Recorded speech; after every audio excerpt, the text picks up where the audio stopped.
Hey everybody, Thomas here, and today I'm out here with one of my buddies and we are cutting up Bradford pear again. Now I did a video on this a while back. It was a quick little video.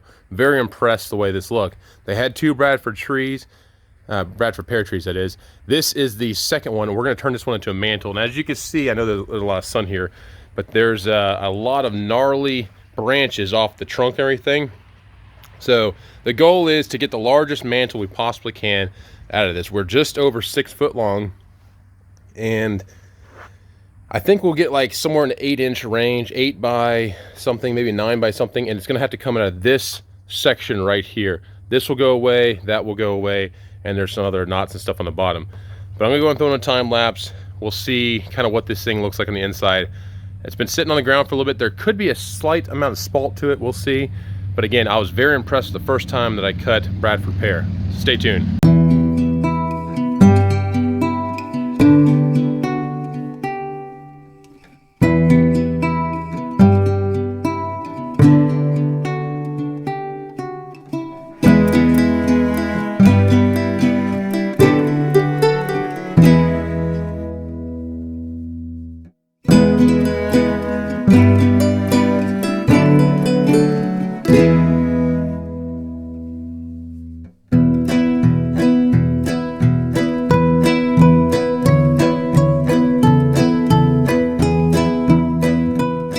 Alright folks, I know the sun's not really working with us too well, but the grain of this, I've been very impressed. Like, the last time I cut this was really impressive. You have some really neat bug holes and stuff in there, but again, you have this, all this figure, all this curl. It's just pretty gnarly. I mean, beautiful, beautiful tree. What we're gonna do now, we're gonna take off another 1.25 inches off the top here. Then we're gonna turn it on its side and take off this side right here. This will be the side that'll be up against the brick face. We're gonna leave this front face right here because it's pretty uniform. By taking 1.25 inches off, it'll take off this knot section right here and get us more into the meat down on that side right there. And once we're done cutting this, we'll go ahead and take it out into the sun. We'll put water on all of the different cuts there, and you can see actually what they look like. But very impressed. And the wood feels really hard. I don't know the hardness scale of what this feels or what this is, but I mean it feels very hard, and I think this can make a beautiful mantle. Stay tuned.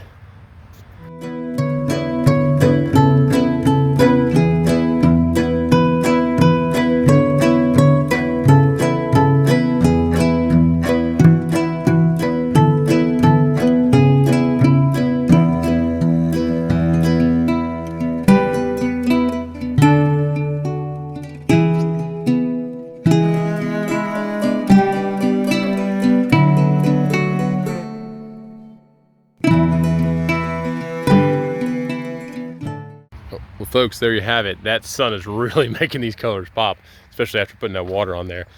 These first few boards that are on this side here, these first 2 boards here are at 1.25 inches. Those would be great charcuterie boards.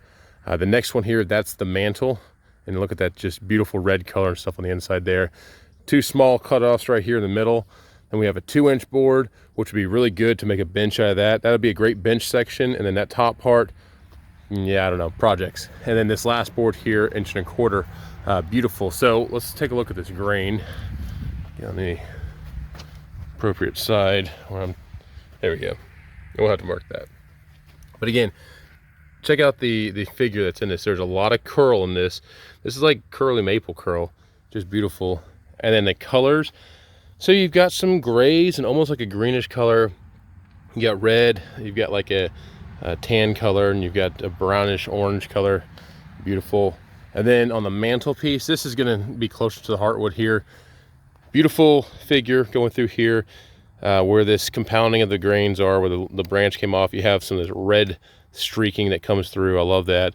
Again, on the bottom side, you have ever so light on the spalt, a little bit of spalt here and there, and these bug holes. Now there are some bugs coming out of this and everything, but we'll hit this with some bug killer, if you will, and get rid of that. And then this one, these charcuterie board pieces, I think these are going to be money. So again, this appears to be an interlocking grain. I don't know how stable this wood is, but you've got these really cool grain patterns, almost like a twisting. and just beautiful colors. And this knot section right here, yeah, I can see making a couple boards out of stuff like this, but overall, very impressive. The second time ever cutting Bradford pear. So if you're ever taking out a Bradford pear, you know, I've heard that it's great for tonal type woods for instruments, fiddles, violins, and stuff like that. But you know, I've thrown these things and burned these things.